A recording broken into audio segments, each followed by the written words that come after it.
Hey guys, we're so excited to be back here with you. Another vendor voice, making sure that we're driving high value from your time about your business. And today, I'm really honored and excited about not only the topic, but the person that we have on here today. I've got Kaylee with CES on with us today. We're going to talk about labor and labor laws, and more importantly, compensation plans and how to keep you out of hot water. Kaylee, why don't you do me a favor for those that are watching and listening today? Just quick introduction of who you are, who CES is. Absolutely. My name's Kaylee. I'm the HR director at CES. We are really here to cater to the needs of all of your employment wants, making sure that you're compliant in payroll, compliant in bookkeeping. We're here for HR and safety. Anything that you need from hiring to firing, payroll, and compliance, we're here to help you. Perfect, Kaylee. Thank you so much for joining. Before we got started here, I was super excited to be talking about this topic, and the topic we want to talk about today is in the service business. There's different ways to pay people. We Mhm. can do salary, we can do hourly, or we can do some form of a performance base. And in some cases, Kaylee, Right, we could also do some hybrids where I might do salary plus some bonuses, commission stuff, or I might do hourly plus bonuses and commissions. And so, right. Haley, what are some things might that we need to know about as it relates to how we pay? So first, you definitely want to make sure that you're classifying your employees correctly. So when you have your employee, you can hire them as an hourly employee or an exempt employee. Now, exempt status means that they are not eligible for overtime and they have to meet certain criteria in order to be considered exempt. So they have to have kind of a higher level in the company. Are they making big decisions on their own? And also there's a minimum salary requirement depending on your state. So that's something you've got to keep in mind. You can't put them on salary exempt from overtime and be paying them a low wage. So that's something that you need to know for your state. You can also have hourly employees. And hourly employees, obviously, you're going to have your set hourly and they're going to be entitled to overtime. Now, when you have someone that is hourly plus commission, performance pay, spiffs, anytime that there's any kind of additional income that you are putting in to their pay, you're going to have to calculate what's called an overtime premium. And we do find that, go Well, ahead. Kaylee, really quick, because now I'm sitting here thinking to myself, well, but what does it matter to the frequency of the spiff bonus or commission? What if I don't do it at every pay cycle and I only do it once a month or once a quarter? Does it still matter? It sure does. So if you're going to do something big like a quarter, you're going to want to go back and account for all the overtime that they had in the quarter.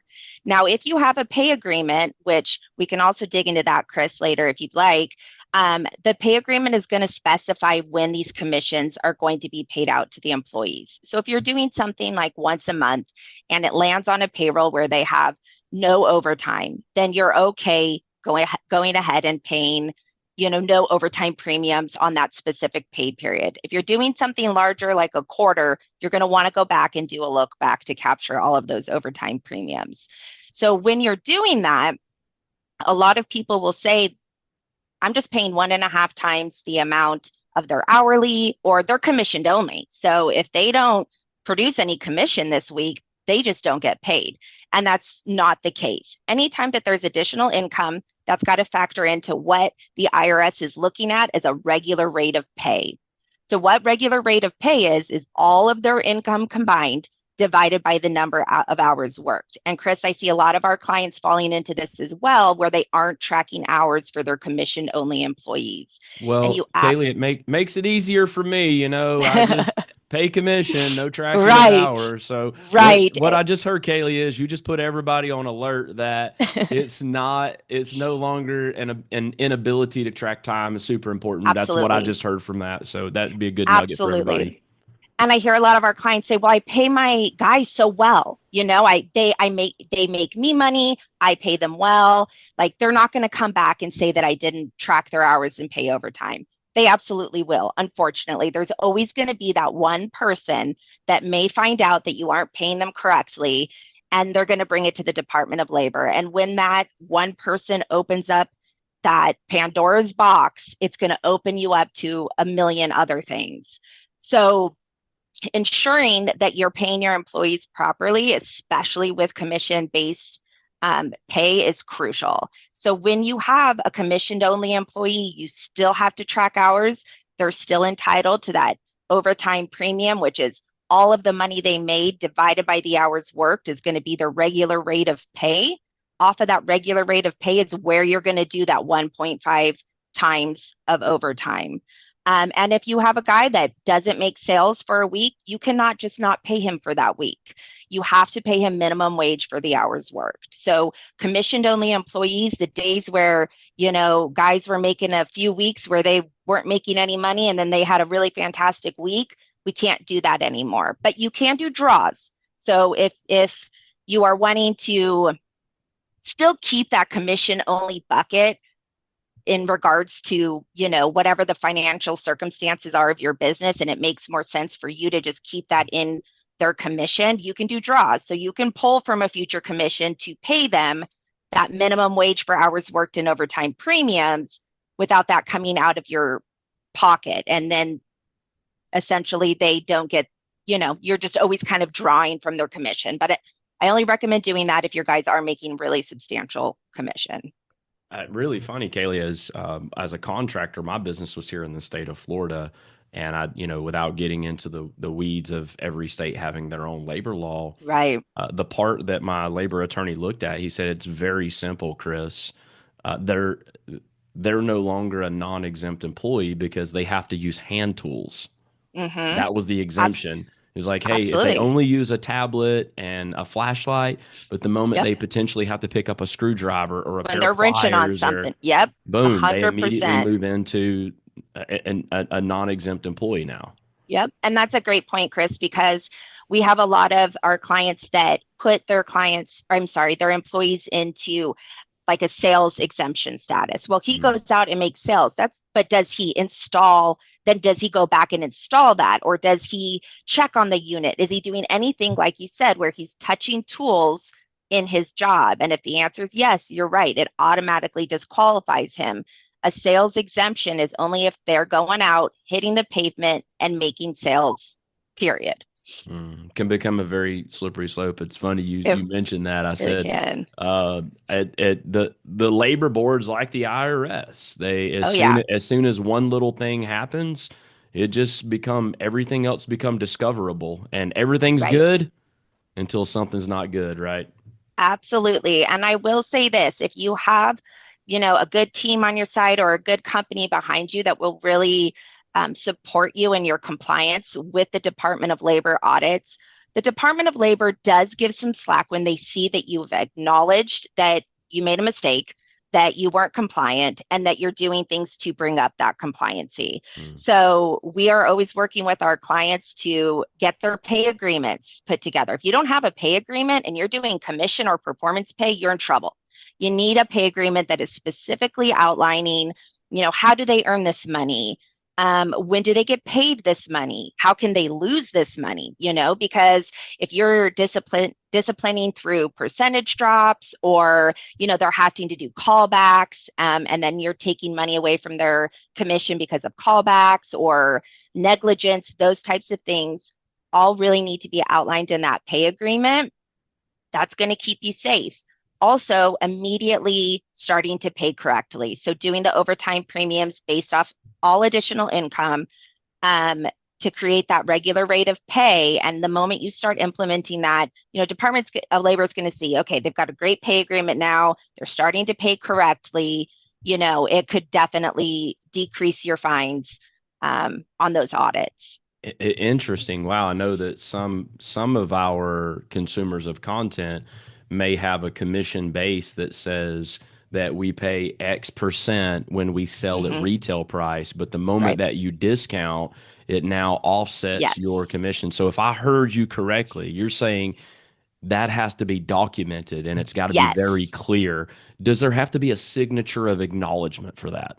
Absolutely. You definitely want your employees to sign off that they're acknowledging how they're being paid, because Hmm. when it comes to pay, we all are very touchy about that, right? Like, we don't want anyone messing with our pay. We don't want to feel like anything's shady or anything like that. So commission can get confusing, and decreases, increases, all of the different ways that you can earn. So making sure that you have a document that is explicit, concise, and compliant that your employees are understanding and signing off on is going to keep you the most safe. Wow. Okay. Well, let's shift gears Sure. just for a moment. Let's talk about discretionary versus Hmm. discretionary income as it relates to overtime calculations. Tell me a little bit more. Well, first, let's talk about the difference between discretionary and Okay. non-discretionary so that everybody's on the same wavelength here. Sure.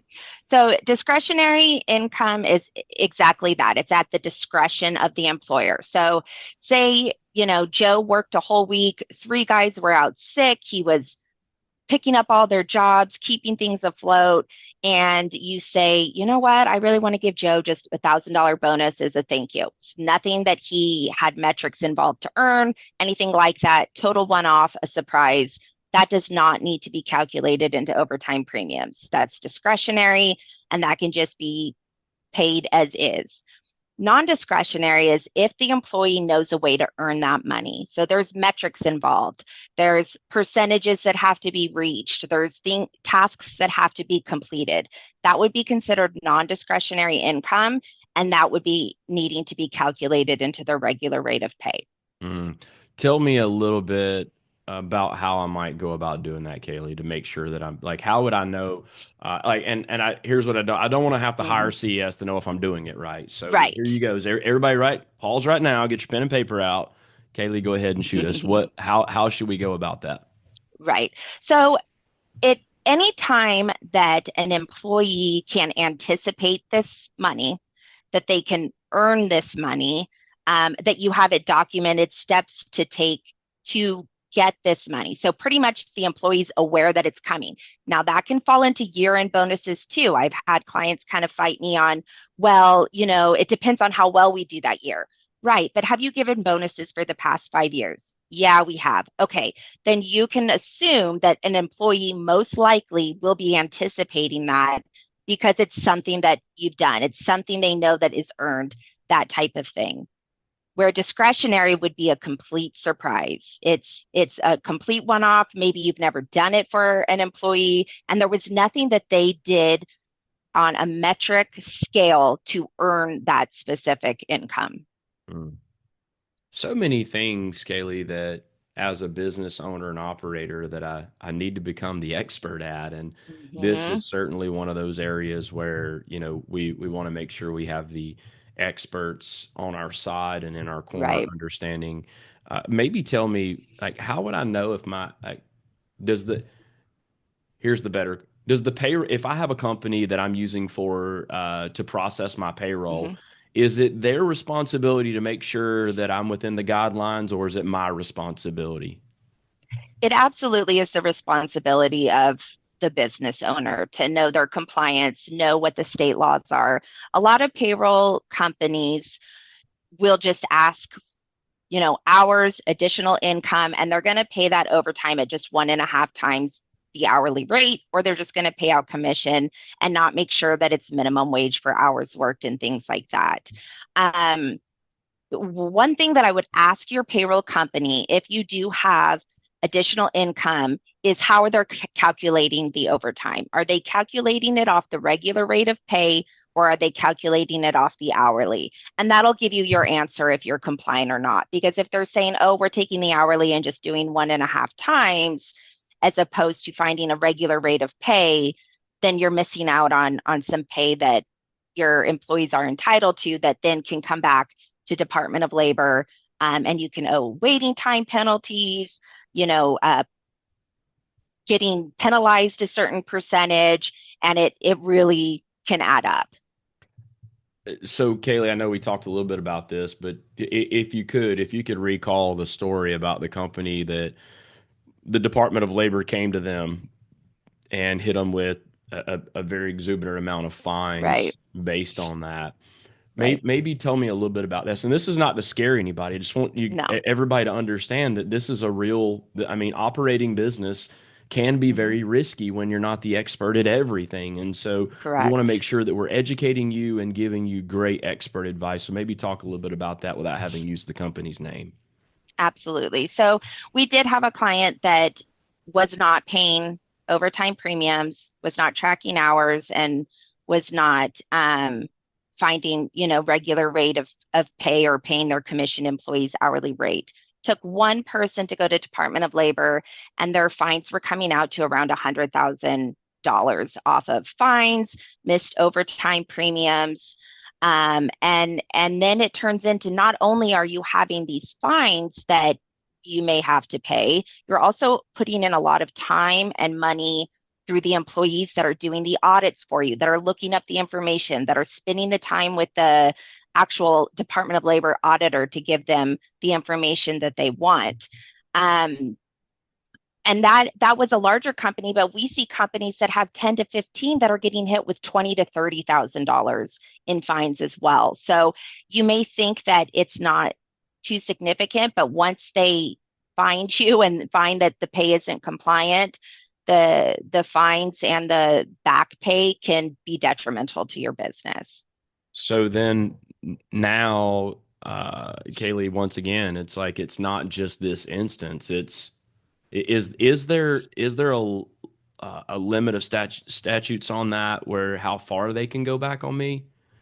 Not necessarily. I mean, sometimes they go back, around 3 years. Sometimes they go back, 6 months. So there's really, it really depends on your situation and what you're doing to also change your situation. I will say that that is so crucial. If they see that you've made a change or that you're implementing new policies to pay correctly, they definitely do recognize that and can decrease the fines for that.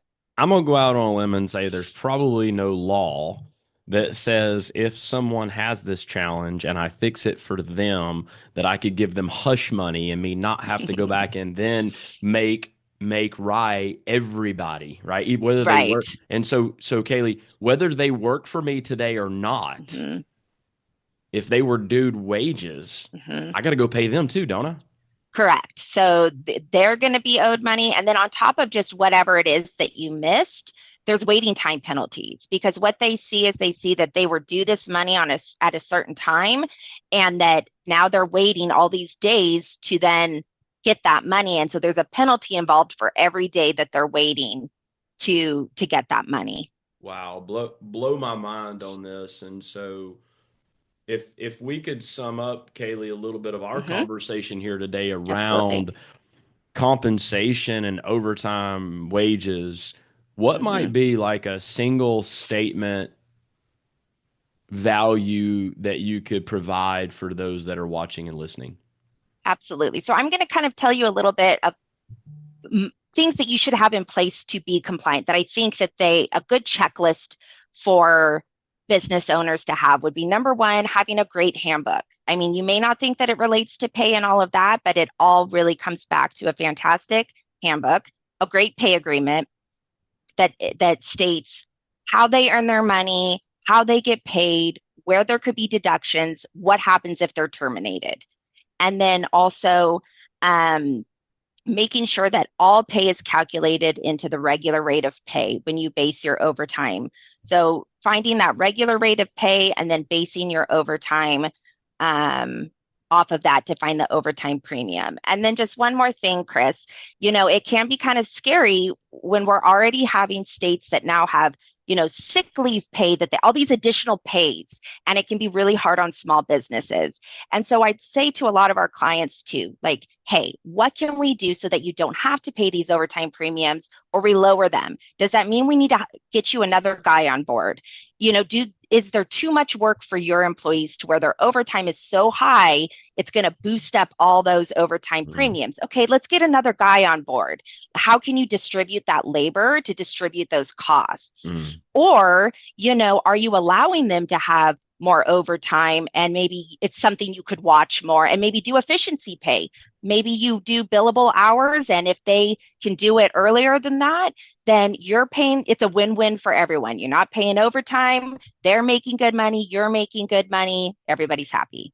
Perfect. So let me recap for Kaylee and our listeners. Number one, I heard her say, number one, have a good solid handbook in place. Number Hmm. two, make sure that you have a pay agreement in place that outlines how I get paid and what that structure Right. looks like to make sure it's written. Number three is your how you pay calculations, kind of in a sum. Do me a favor, Kaylee, really quick as we start to wrap up here. How can people find out a little bit more about Concierge Employer Solutions, also known as CES, and what all you guys do? You can find our website, trustces.com. You can give us a call here in the office, 707-395-0357. And you can also feel free to email me, K Vieira, Vierra, at trustces.com. Perfect. Kaylee, thank you so much for your time Thanks, today. And Chris. before we wrap up our vendor voices, we couldn't have a vendor voice without a fun facts finale. And so I feel like we would need to do a little bit of fun. So, Kaylee, Let's first do it. question for you. Whether you karaoke or not, I'm putting you on the spot. What's your go-to karaoke song? Probably Journey, just a small town girl. There you guys heard it. She gives you a little bit right there. Now I know. Question for you. If you were a superhero and you could select your superpower, what would it be? Probably flying. I would love to fly. I think that'd Okay. just be awesome experience. I love to travel, so if I could cut back on travel costs, that'd be fantastic. Okay, let me go back to the karaoke. If you had an opportunity to sing a duet with anybody, who would you Oh choose? gosh. Sabrina Carpenter. Sabrina Carpenter, it is. And you ready? This is the last question. Fun Yep. facts finale, wrapping up our vendor voices with Kaylee from CES. Which goes better together, peanut butter and jelly or peanut butter and chocolate? Oh, peanut butter and jelly. All 100%. day, every day. All day. All day, every day. Listen, thank you guys so very much. Remember that how you pay matters. Super important to stay within guidelines. We've got our expert on today, Kaylee with CES. Thank you, Kaylee, so much for sharing your time and energy and willingness to be able to help our listeners and viewers of content. Thank you so much. Thank you for having me, Chris. Thank you. Thank you for watching this video and subscribing. Do us a favor, comment below and tell us what your thoughts are and what your takeaways are. Remember, you're either winning or you're learning.